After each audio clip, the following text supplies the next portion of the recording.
Good to have you back with us remotely this time. When you look at these wild swings on the stock market, and then you look at some of your colleagues, House Democrats, who are questioning the Treasury, pardon me, the Trade Secretary, Hmm. who knew this was coming before it happened, what assurances can you give voters in our area that Congress can hold this administration accountable with oversight to make sure there's no funny business going on in these wild swings in the market? Well, it's really challenging. I mean, given that the House Republicans and this administration are hell-bent on creating uncertainty in our markets, with the implication or with the application, I should say, of these tariffs across the board. We saw just yesterday, as you know, Mark, the president made a big decision in pulling off a significant number of the tariffs that he had imposed because I think he saw what was happening to the stock market. And so the erraticness of this administration, the high level of uncertainty is creating pain points with working families. We're going to see costs rise. I'm talking to my farmers. As you know, I have a very agrarian economy, a lot of agriculture in my district, and they are feeling the effects right now. Working people are feeling the effects as they look at their retirement accounts and they're seeing what's happening with the stock market. So I can tell you I'm doing everything I can to call this out, to try to hold this administration accountable. But with a Republican lock on the Senate, the House, and the White House, what we can do is call it out, but we're not in a position in the minority to pass anything to fight this back. Well, perhaps there are a number of Senate Republicans who have looked at a proposal to rein the presidential tariff powers back in. Congress gave the president these powers. Should Congress take them back?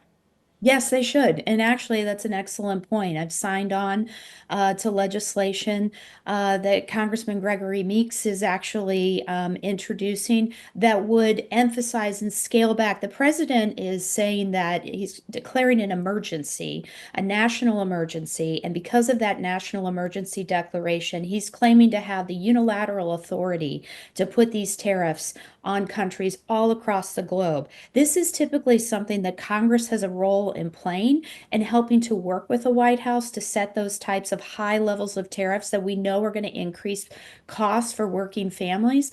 But what we're seeing is this administration totally ignoring that, as they're ignoring a lot of different legislative branch authority right now and trying to make unilateral decisions that are hurting working families. So I'm proud to be supporting legislation in the House, along with bipartisan colleagues in the Senate, to push back on this and to restate our authority as legislators to having a role in how these tariffs are set.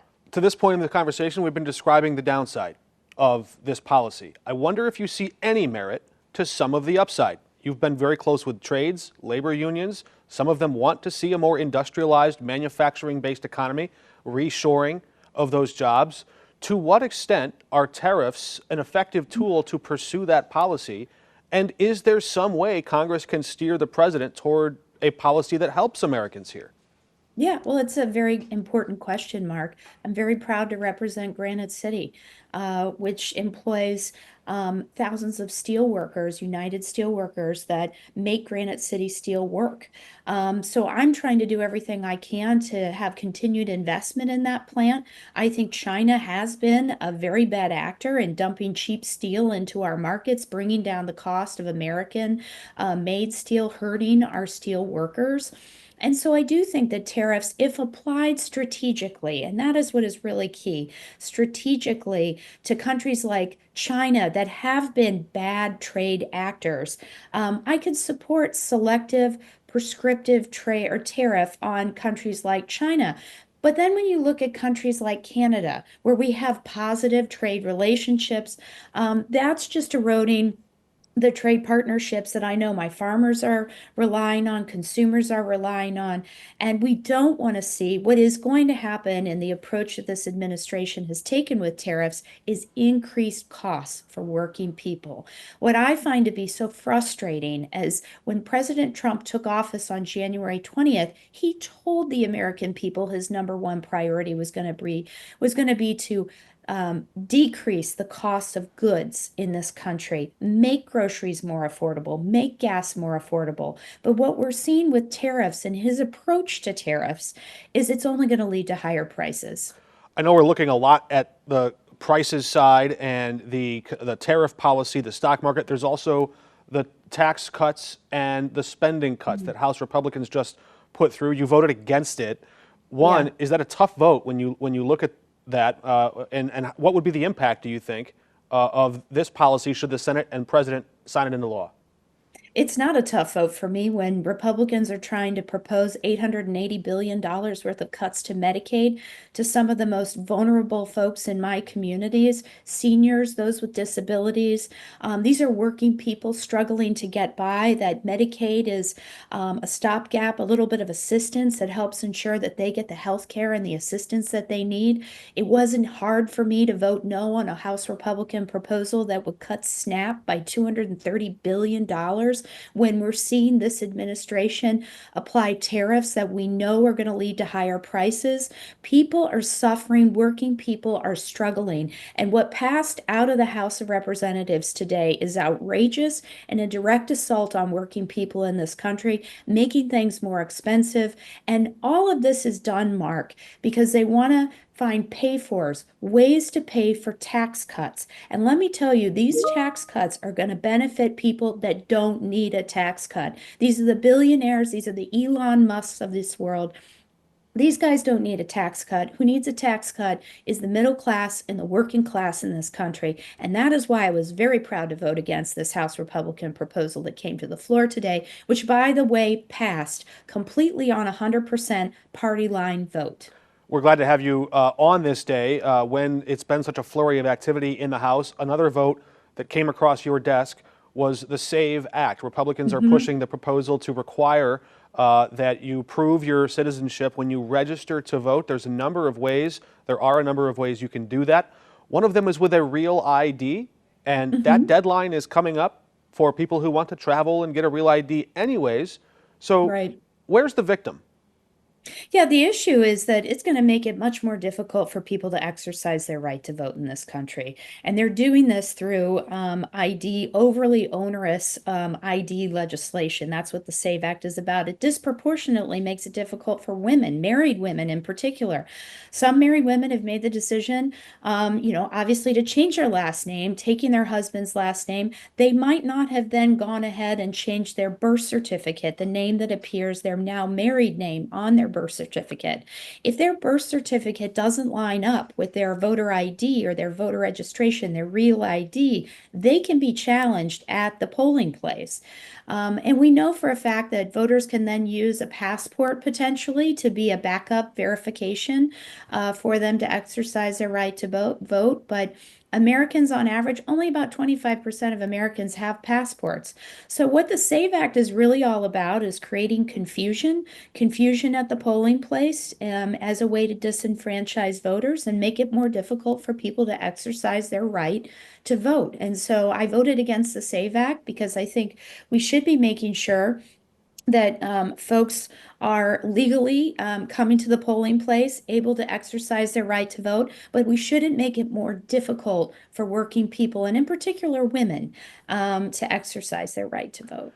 It is already illegal for non-citizens to vote in American elections, and in the small number of Right. instances where we find that some have tried to do so, in example, in Illinois, the state itself sent out it was improper and incorrect, but sent out an invitation inviting these people to vote because they checked a box at the DMV, and I think out of like several hundred people that were invited to vote, only one attempted to cast their ballot. So it's a very small number of people that have done this in the past. But what gives you any degree of confidence that the system we have right now is impenetrable, perfect, and that it will catch any kind of voter fraud?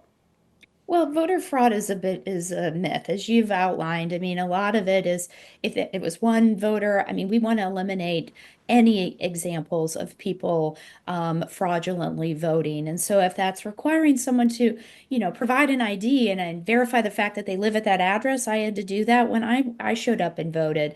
But we don't want to create an overly onerous process that makes it so much more difficult. Multiple forms of ID, your birth certificate, matching your passport. That's not what we're talking about. And I want to say the Republicans are using this scapegoat and that non-citizens are voting. You're absolutely right, Mark. Non-citizens are not able, they're not eligible to vote. I don't support them voting. If you're not a citizen, you shouldn't be voting in the United States. And the cases of that happening are so absolutely slim. We should be looking at how we can eradicate that, but making it much more difficult for the vast majority of Americans that are trying to exercise their right to vote is not the right way to go about it. Historically speaking, it's one of the fastest ways to invite authorities to deport you if you're a non-citizen, is to try and vote. So there are severe consequences that come along with that. I'd like to ask you one political question, if I could. I understand you're a close political ally of Senator Dick Durbin, who's been there in Congress for a very long time. Yeah. He would be 80, running for re-election in 2 years. And at the time of our conversation right now, we still don't know if he will be filling out paperwork to be pre-slated or selected as the favorite by the Cook County Democratic Party, which is a big step in the process to becoming the party's nominee in 2026. Would you offer him any advice in these moments as he makes up his mind? We know that time is running out. What would you like to see him do? Look, I think if he decides he wants to run again for reelection, I would be supporting him. He has been a tremendous partner to me and my office in the work that we've been doing in the Metro East region in particular. I've partnered with him as we've been trying to address the historic flooding issues that have plagued the communities of East St. Louis and Cahokia Heights. He's been with me every step of the way in that work. And so I've been honored to get to be a House member representing Springfield, Illinois, the place where he calls home. And so, I'm waiting to see what his final decision is going to be, but he's been a fantastic senator. The state of Illinois is lucky to have him.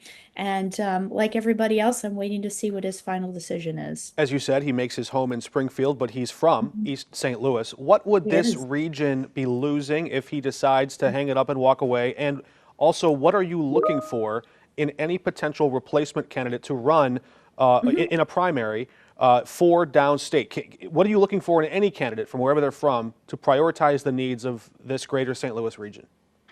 Well, I think what I'd say is, first of all, we have to see what the senator's decision is going to be. His footprint and the work that he's done, his legacy throughout the entire state of Illinois is very deep. He's built a significant amount of seniority in the United States Senate, which is very significant. He's the #2 Democrat in the U.S. Senate.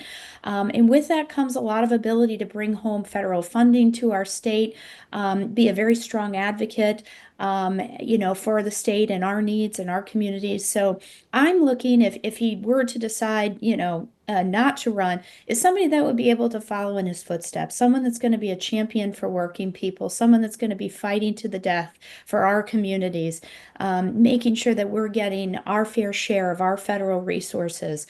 That's what I work on as a member of the House of Representatives. It's what I'd hope that everyone in our entire delegation does. And it's what I'm proud to get to work alongside Senator Durbin to do every day. It doesn't sound like he'll be feeling any pressure from you to step aside. I think it's his decision. I've been really honored to get to work with him. I have a tremendous amount of respect for him and his work. Congresswoman Nikki Budzinski joining us from Washington, D.C. Thank you for your time. Thank you.